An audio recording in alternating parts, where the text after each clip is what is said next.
All right, what's going on, everybody? Welcome to the Monday, October 10th morning analysis.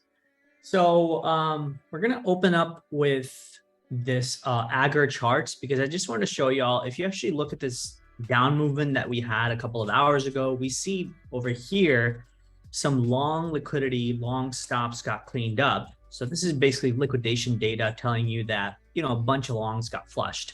And after that, the market quickly rebounded back up. Okay, so I just wanted to open up the chart and just show you guys that because that's an important fact in the overall structure that I'm going to show you on a bigger chart. So let me first turn this music off and let's get to it. So first things first, here's what BTC has been doing pretty much the entire weekend. So since Friday, right? Friday pretty much ended somewhere around here.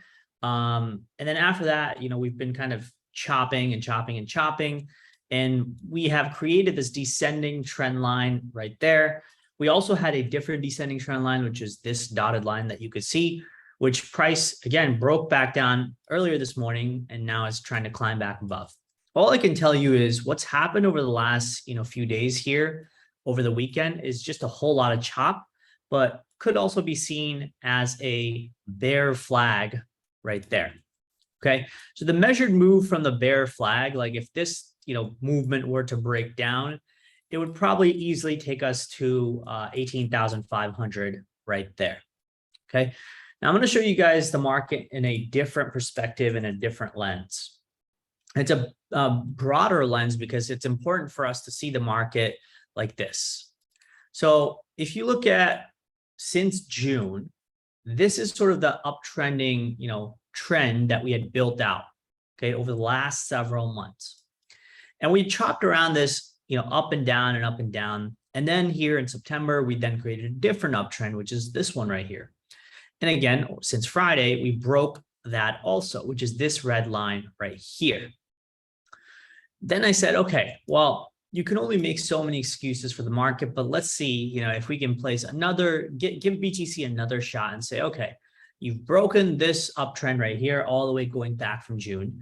You've broken this uptrend right here that was established here in most of September.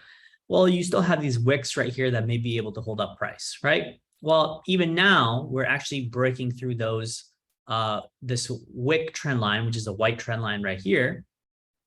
So what does this tell us about the market? Well, I believe that the market is clearly signaling to us that momentum is lost, okay? But remember, we are in a very unique part of the market where momentum can be lost, but it can quickly be regained by short squeezes because shorts get very aggressive in these areas and they can get quickly squeezed. BTC could push all the way to 20,000 again. And by the time next week occurs, maybe we're back down to 19. See, this is the state of affairs of the market right now, which is that it is all chop and a whole lot of liquidity games. So I wanted to give y'all an understanding and a perspective. Yes, you may be in this area, and yes, this may be a structurally solid shorting opportunity. Okay, I'll tell you right now, this is by far one of the best shorting opportunities that we've seen in a while, based on clear confirmation. Right, confirmation is that we've broken June structure, the September structure right here, even this little leeway that we gave the structure with this white trend line, we've broken all of it. So if you get short now, your stop could be above this candle high wick, that's 1.4% stop, or way the heck up here around 5% stop, which is $20,500, right? I think those are the two fair areas to get short and have your stops above. If you're looking for downside, it's pretty clean. I would probably say the next big level for the downside is 17,500. Okay, so I just wanted to make that clear right off the bat. Now we can see dominance is still elevated at the high, so that means that whether Bitcoin goes up or down, it is probably going to outpace altcoins in one direction or another. Meaning, if Bitcoin is dropping and altcoins are dropping, a pretty high chance that Bitcoin won't drop percentage-wise as much as alts. If Bitcoin is going up and altcoins are going up, and the dominance is ticking up as well, decent chance that BTC outpaces a few alts, or a bunch of alts, but then only a few outpace BTC. Okay, so that's what I wanted to point out.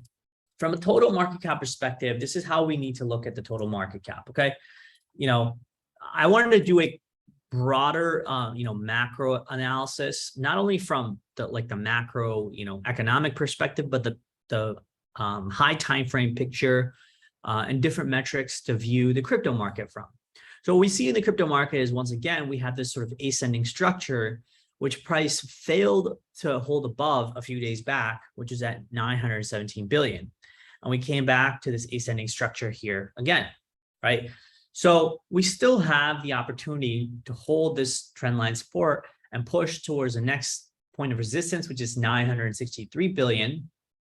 But more so, if you actually look at the weekly chart, right, we're kind of being stuck between these two levels. I would say, it's more appropriate to put it that way. Like, forget these wicks right here.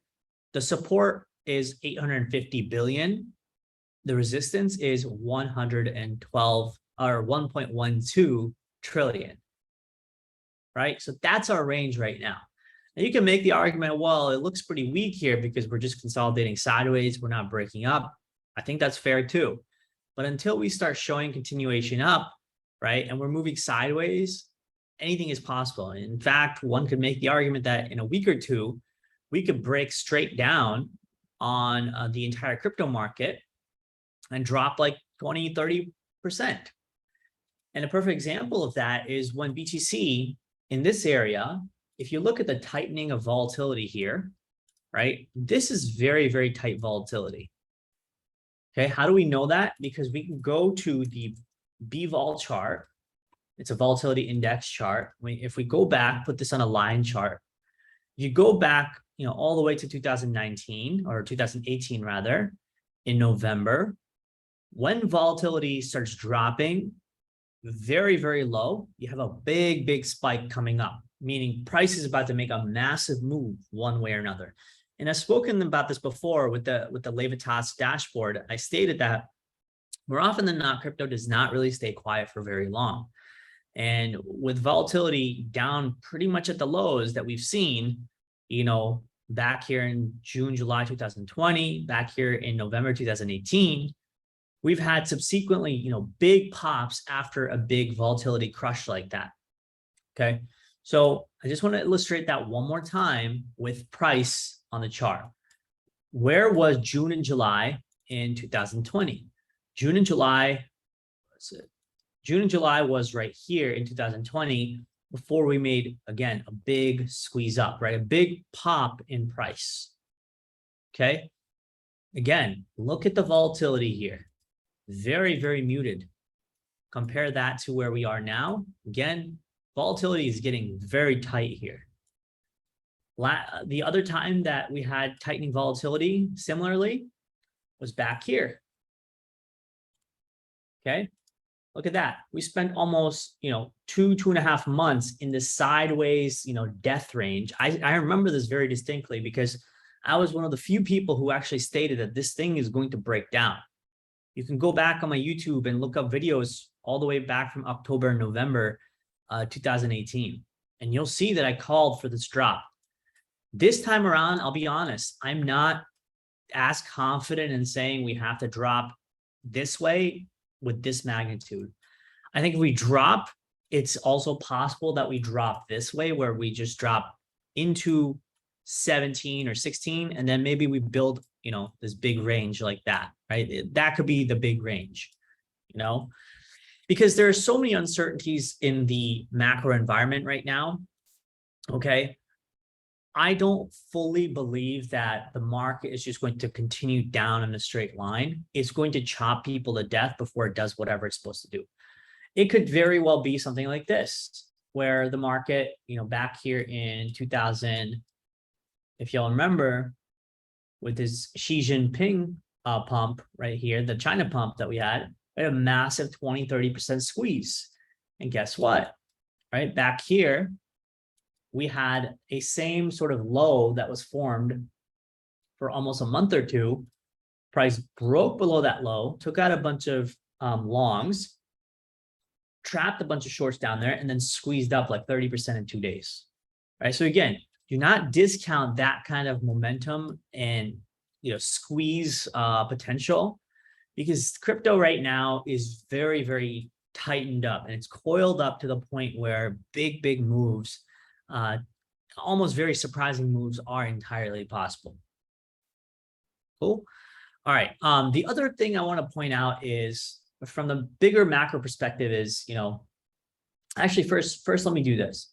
First, let's go to, what's happening in the crypto land, right? These are all your developments that are coming up for the month of October. Okay, I'll let you guys read this on your own time. You can join the Discord community. The link is below. But if you follow this Twitter post, it's also on my Twitter handle. You'll see that there's some interesting stuff happening in October. Then again, there was also a lot of interesting stuff happening in September, but we all know September did not really do anything. So I believe we're in a part of the market where really nothing else matters other than what's happening in the equities world and what's happening in the macro world, or Fed related stuff, or more importantly, the upcoming agenda events such as CPI data, FOMC minutes, which are coming up, by the way, this week. So we have a lot of events coming up this week that are going to be extremely important and quite possibly cause a lot of volatility, both up and down, in our crypto markets. So these events we'll be paying very close attention to over the next few days. Now, the other few things that you could kind of map out. All right, so if we go to, say, a weekly chart, right? We can go to a weekly chart and you can say, hey, I believe that if you put this on a linear time scale, right?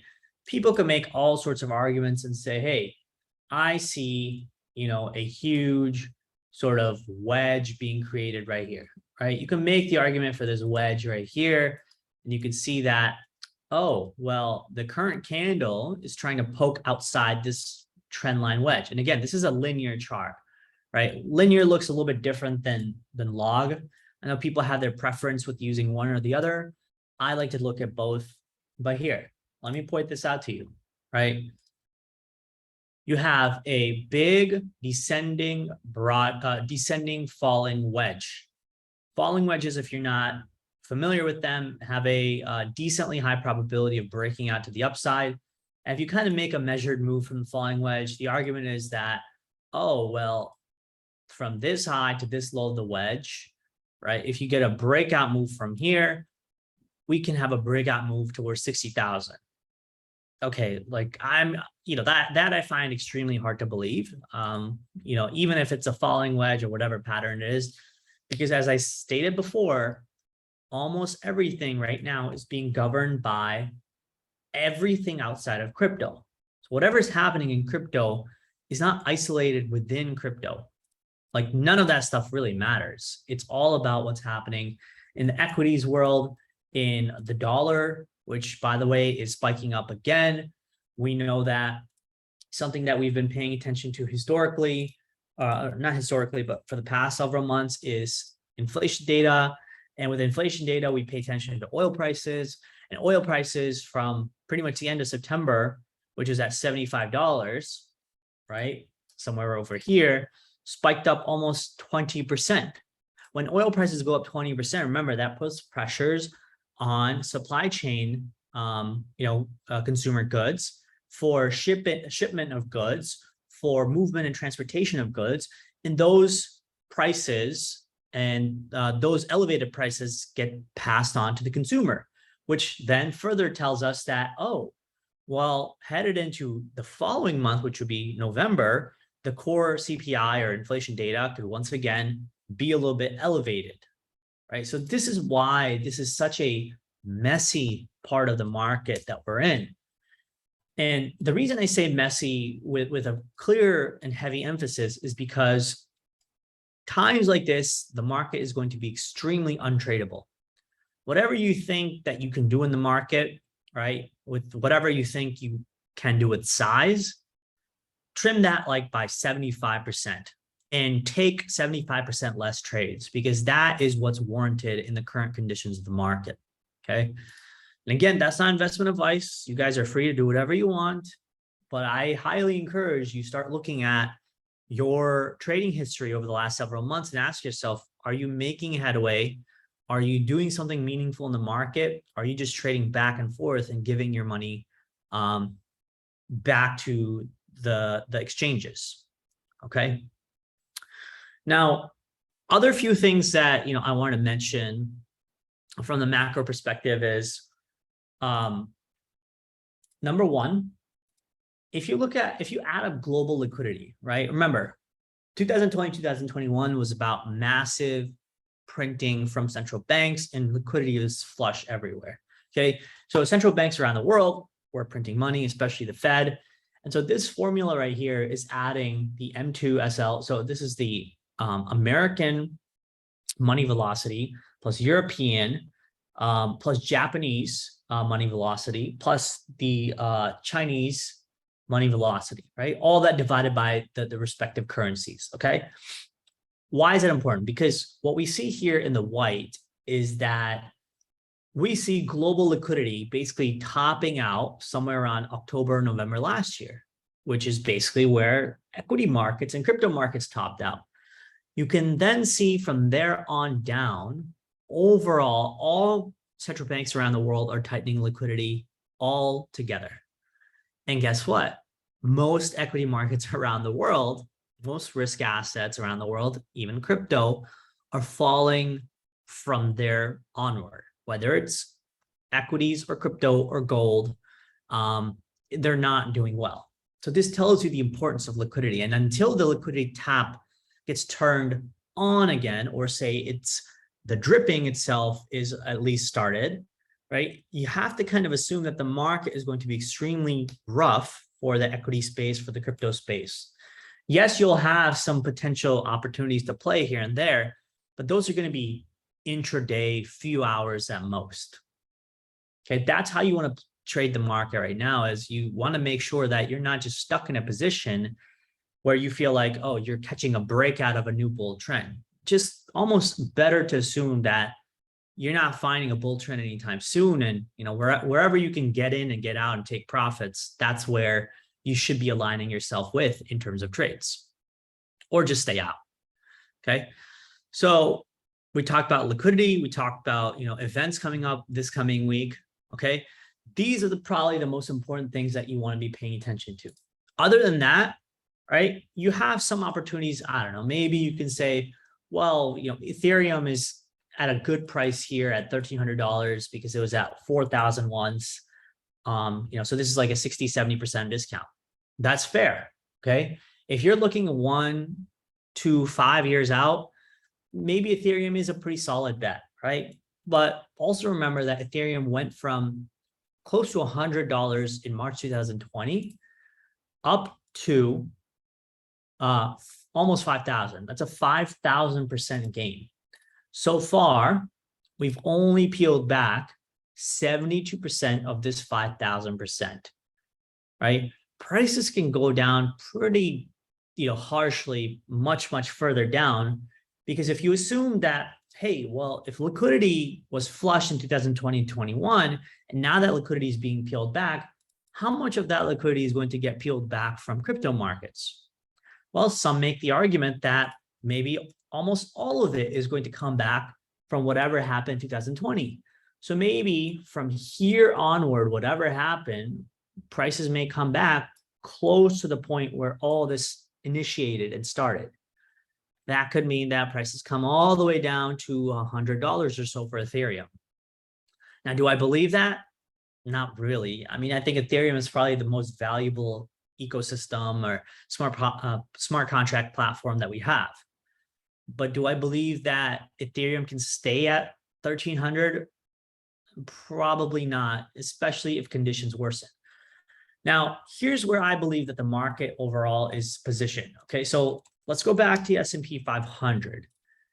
Okay, so if you look on a weekly chart, right, we know, again, as I pointed out, the chart looks bad. I mean, you don't need, to be a rocket scientist to understand that this is a trend that's clearly headed down.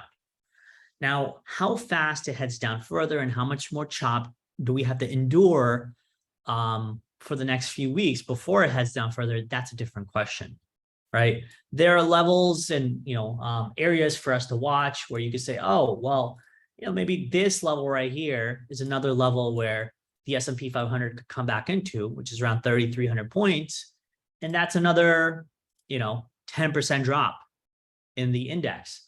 If there's a 10% drop in the index, how much of a drop do you think will happen in BTC or Ethereum or other altcoins such as Matic or Rune or AVAX, right? They're already down 70, 75%. Well, remember, altcoins can go down another 70, 75%, and it would still be up, multiples from where they started, 2 years ago or 1 or 2 years ago, right? So that's the story within the altcoin world is much, much more different, and their floors are much deeper than you would imagine. And trust me, I know this because I suffered through the 2018 bear market. I was luckily smart enough to cut my losses at 35% or 40% at most. Others held on to their assets up until 80 or 90% drops until they just gave up, finally selling at the bottom, which even wasn't the bottom back then because prices pretty much went to zero or their coins got delisted.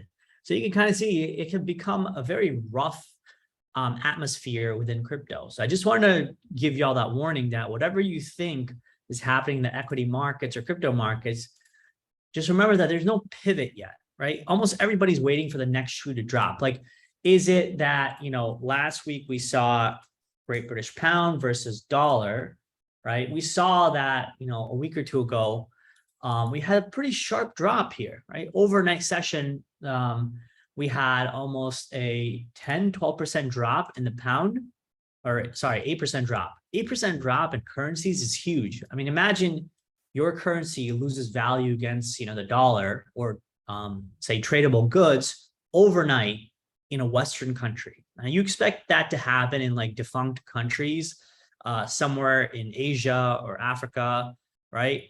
But you don't expect that to happen in Western, more established democracies with higher GDP or more sustainable economies. Okay, that happened, in Venezuela or Zimbabwe back in the day, or Greece or Spain or Cyprus.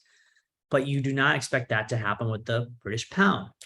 So that really shook people. And, the central bank kind of said, hey, we're going to start buying bonds because we believe that there are pressures being created in the currency markets and the bond markets that we may have to backstop.